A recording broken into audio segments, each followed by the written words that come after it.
our privilege, our honor to bring up on stage, okay, as Arun mentioned, Harvard graduate, professor of marketing at the University of Chicago at Illinois, and really the primary advocate and believer and proponent of network marketing in the academic world, no other than Dr. Charles King! Let's give him a loud vcon welcome!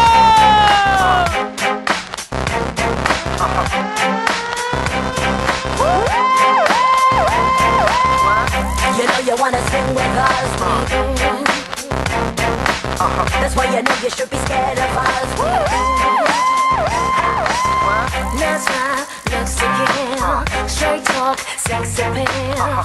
One touch gives me chills, and we ain't even close yet. Rough neck all around, ain't been all over town. Show me how you get down, 'cause we ain't even close yet.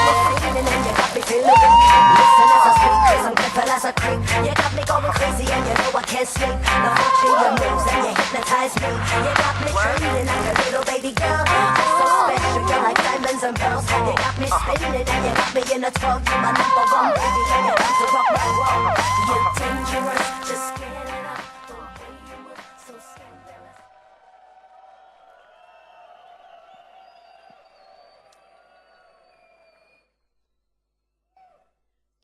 Let's go get it.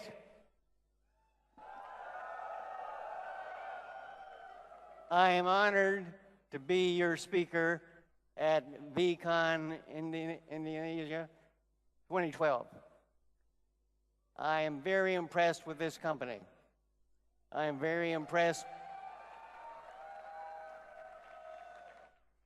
I'm very impressed with the industry and the role that you're playing in this enormously developing world of the Asian African market is virtually irreplaceable. You can be the leader of the world from this posture.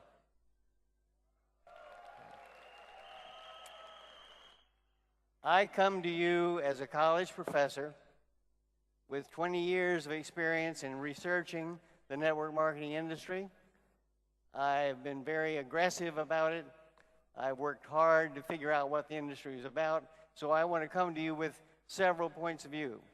Number one, I want to be a research professor who has studied the industry for 20 years. Number two, I want to talk to you as an educator who has spent 20 years teaching people about network marketing. Number three, I want to turn back and talk to you about the latest developments in the industry. And lastly, I want to emphasize where you stand long-term in terms of opportunity. Now, with that overview, I want to again confess I'm an evangelist about the power of network marketing as an economic model, and secondly, as a vehicle for starting your own economic freedom base. It is a wonderful opportunity, particularly for people in the developing world. So with that, let's go to the presentation. My theme is that I want to emphasize your belief system in the network marketing industry on the one side, and secondly, in the profession on the other. Now with that, I have a central theme. My first slide, the central theme. I want to emphasize the theme that says,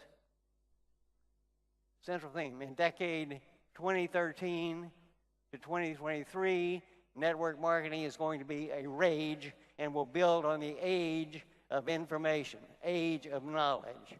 Now, from my perspective, the age of knowledge is built around several dimensions. Let's see the dimensions. I want to organize the facts around these things. Number one, you have a fundamental history of the industry and the industry structure. Number two, you have a belief system about the process of network marketing, how you do it. Number three, you have a passion you feel for a particular product category, which you represent. And lastly, you have a company the company power and structure. So we use information from all of those basic issues and organizations. Now, let's back to the issue. The fundamental thing I'm going to talk about will be where you are in the industry and how we draw from this body of knowledge into your application day to day. Now, I've organized a program around several topics. Number one, I want to talk about the changing decade of 2013 to 2023. The notion being that this is going to be a decade of dramatic change, and I think we should capitalize on that opportunity. Number two, I want to turn and talk about the direction I see the industry going in terms of entrepreneurism. We're seeing more and more home-based businesses developing, and this is a great opportunity for developing countries. Number three, I want to turn and talk about what I consider to be the most important opportunities for Qnet. And lastly, I want to talk about what I think Qnet's position is as of 2013 going forward into 2023. Now that is basically the outline. So let's go to the first slide, dealing with stats. Notice the numbers. We're talking about some dramatically impacting numbers that all of you should internalize. Now, a point. I want you to casually walk through this information with me. I do not want you trying to memorize it. I don't want you to try to take notes about it. You can download the entire presentation from the web. It's available to you. So merely walk with me through these concepts. We'll discuss them one at a time. Now, looking at the numbers are impressive. We're talking about a substantial industry of $153 billion in retail sales, representing 91 million network marketing practitioners or independent representatives. And that's growing dramatically over time. We have roughly 21 countries doing over $1 billion a year. That gives us an industry perspective. What do I expect you to do with that? Recognize that this is a powerful economic engine, and you are building on something that has momentum and can take you to the next generation of prosperity, success, and organizational development in the developing world. Now, let's turn to the next slide. Now, what I'm doing here is listing off the major countries. I don't expect you to try to memorize that. 2 or 3 conclusions. Number one, this set represents the top set of the $21 billion countries. And what I want you to look at is the United States dominates with approximately, what's our number? 29 million in terms of volume, and roughly 15 in terms of operational network marketing practitioners. Now, what I would like to do, can we move my chair, please? Can you move my chair? I'm sorry, this is a failure. Someone move it. Put it over on the side. Over here. That's fine. Turn it to the audience. Place the audience, please. Turn it around this way. Thank you. Now, I'm much more comfortable once I get seated. Okay. Now, ready to roll. That's great. Okay, we're in control. Let's go now back to the numbers. The United States at 29.9 billion. Understand B versus M, with 15 million people in the United States. When you look at the United States and Japan, those 2 countries represent about 35% of industry sales. Then we look at the other companies in that region. We're talking about 6 countries with the dominant share. Let's go to the next slide. These are the companies as they progress down. This is the $1 billion club. All of these countries do at least $1 billion a year. Next slide. And now we drop, continuing adding smaller countries over time. Next slide. Next slide. Oh, he gets to Indonesia. No, come back, please. Come back. Notice the summary again, $153 billion worldwide with 91.5 million people involved as distributors. Now again, the summary. The United States and Japan dominate the countries, not yet. Come back. The United States and Japan dominate the countries, and they are essentially 35%. 21 countries do over $1 billion, and this is the total number. Now, what do I think you should do with this? Number one, I think you should be able to articulate to anyone asking about the industry, these are facts, the most documented information, most current, available from the World Foundation of Direct Selling Associations, the source of information. So anyone who asks you whether this is a home-based business out of the back of a trunk, this is a powerful economic engine about which you can speak with confidence to build your belief system. Now let's go to the next slide. In terms of relative power, Donna Empson and I went through this in some detail, and I said, this is what the industry structure looks like, sales by region. And we see, if you put Asia and Africa together, you're talking about the dominant sector in the world in terms of volume and certainly in terms of growth. Now, something to look at. Ask your question, what is the most powerful region in the world for network marketing today? It's clearly in Asia, with Africa behind it. That's your country, that's your world, that's your region, that's your economic area for development. In terms of numbers of people, we aren't sure because we don't have information from Africa, but we do have clear information that 51% of all networkers come from the Asian culture in Asia. So that says the power of the industry is located here. Next point. Next slide. As we leave that one, I want to ask two questions. Where are you strong relative to the strengths of the industry? We'll come back to that. Now let's look at the next question I want to drive, and that is a simple one. That there is a movement afoot across the world for developing entrepreneurial directions. More and more entrepreneurs are being born and enter the workforce every year than the previous year. Point being, we are in an age of uncertainty. What does that mean? That says that look around us. We have unemployment. In the United States, our unemployment is 8.3%.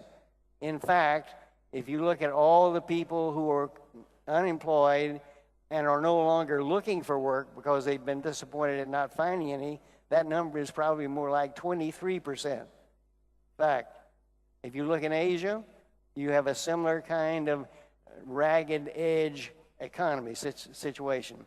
A lot of unemployment, a lot of young people without work, a lot of young people undereducated or overeducated for their workforces. Same case in the United States. Students graduating from my classes this year will wait 6 months before they get a job. When they get a job, it probably won't be in the major of their choice. They will live in that job for 3 years before they're fired, meaning the next recession forces another drop in employment. People get unemployed again. The first people to be fired are the last persons hired. Last in, first out. That applies worldwide. So the end result is a lot of instability. Is that the reality? The point is that instability says we must do something for ourselves. We can't depend on corporate America or corporate Asia or corporate Africa. Those people are no longer dependable for our individual survival. So the trend is across the world that we should develop our own economic independence as entrepreneurs. Next slide, please. Now, the central theme here, what is an entrepreneur? The word entrepreneur comes from French, means, I believe, to entreprendre. That means to undertake. Now pause for a second. To undertake means to develop your own style of home-based business. The objective being that for each of you, you may have a different kind of home-based business choice. Each of us should search for our passions, our interests, our abilities, and by all means accomplish and develop ourselves toward those objectives. Now let's turn to the next slide. The next slide simply says, what is a home-based business? And that says a business that is fundamentally done from the home, from the residence of the business owner.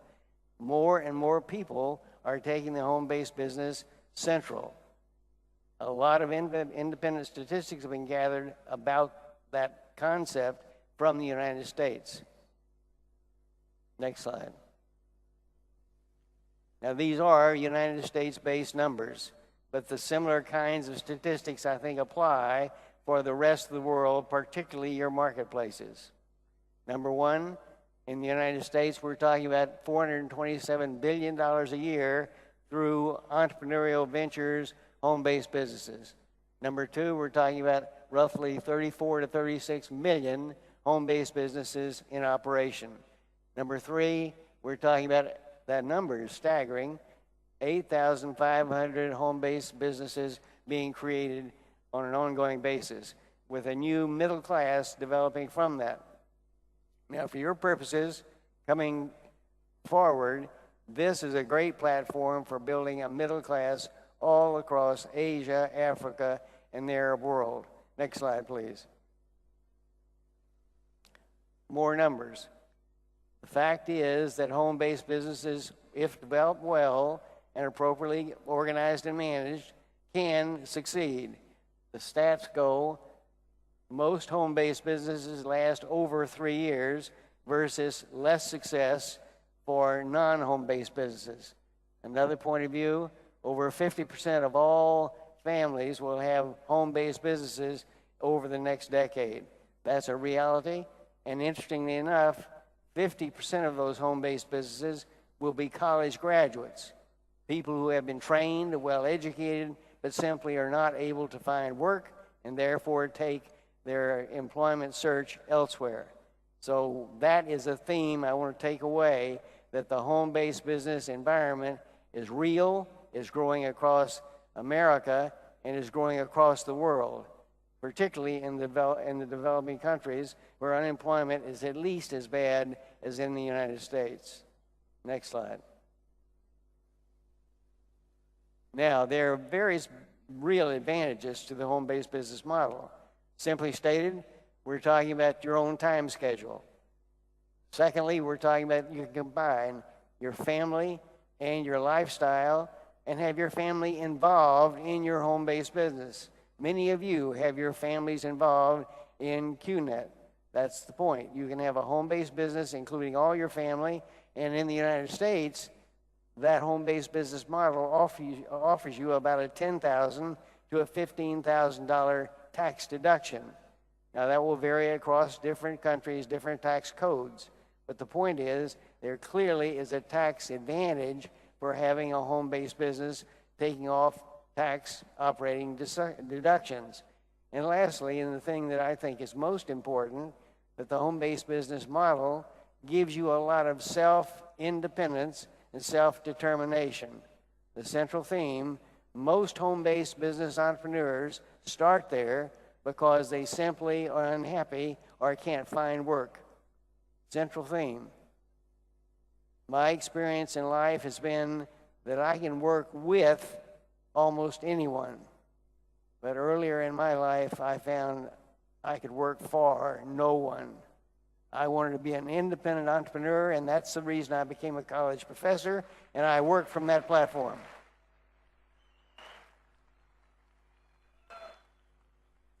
I know that many of you in this room have those same concerns, those same passions for independence and self-development. The home-based business model is the place to do it with many advantages beyond these. Let's continue. In terms of the challenges, it is not a free ride, meaning home-based business success does not come easily. You must plan for it, you must develop skills of organization and management, and you must do it consistently over time. The central theme that the home-based business operator must be, in fact, a salesman, saleswoman, and be able to generate cash and cash flow. You must align yourself with an organization that can support that. Qnet has the ideal package of products and content that you can sell to generate revenue.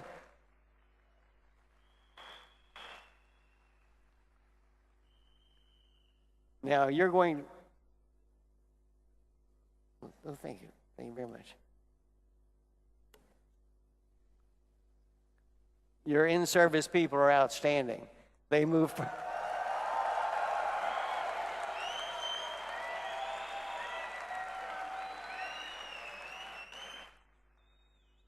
They move furniture, they deliver service water.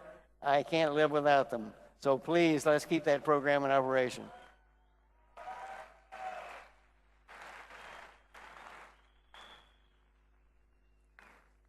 The central conclusion from this slide is simple. The home-based business is not a free ride, meaning you have to work at it, you have to be disciplined, you have to develop business skills to be successful. The next slide is, I think, very relevant. My message: the network marketing business structure can provide you exactly the kind of training that's needed in the home-based business environment. So I strongly endorse the home-based business model marrying with network marketing, and particularly with the Qnet program. I think it's fantastic and very successful.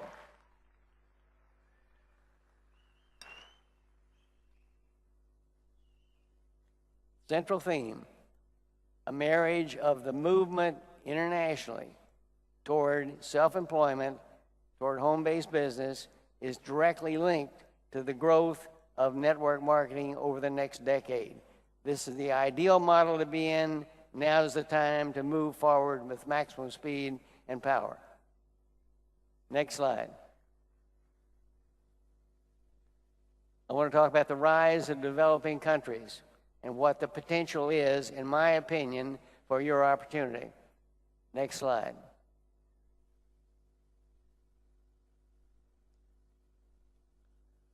Point one, let's talk about the annual growth in the United States. Many network marketing companies who are abroad think they should be moving to the United States to capitalize on American prosperity. Wrong decision. For this reason, the United States prosperity is waning. In fact, as you'll see, the notion of the rise of the rest tells the tale. The message is that the time of the Western economy is slowly moving out. That means we are losing our momentum in Japan, in Europe, in the United States.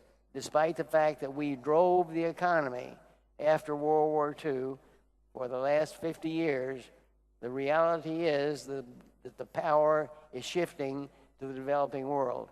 The United States growing at 2 to 3% a year, whereas in the global market, 10 to 15% annual growth is not uncommon. So compare our growth at the United States level, 2.2 to 3% versus 10 to 15. Clearly, you want to invest in developing countries. Next point, more and more United States companies are moving abroad. What does that say? That says if you want to be associated with an American company, you can be associated with an American company from a foreign address. That's probably the best model to maintain your independence in the developing world and cooperate with United States operations. The powers that be have changed direction. Number one, the United States after World War II was the superpower. And after the fall of Russia, and the iron power there, we now have the United States as the dominant world figure. But that's changing. The United States is gradually one of several other powers, and those other powers include China, India, Brazil.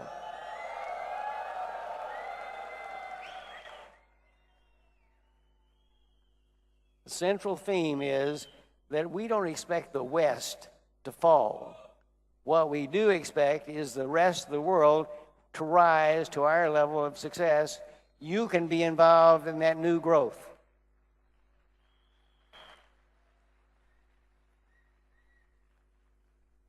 And further, over time, the direct selling environment, the network marketing world, has changed dramatically. As I talked to you earlier, the changing direction in global sales of network marketing companies is shifting. United States and Japan still dominate at 35%. But when you take the next step and look at the developing countries, they have the power for tomorrow. Let's look at this slide. This one is worth hanging time on. Watch it. Review it. Number one,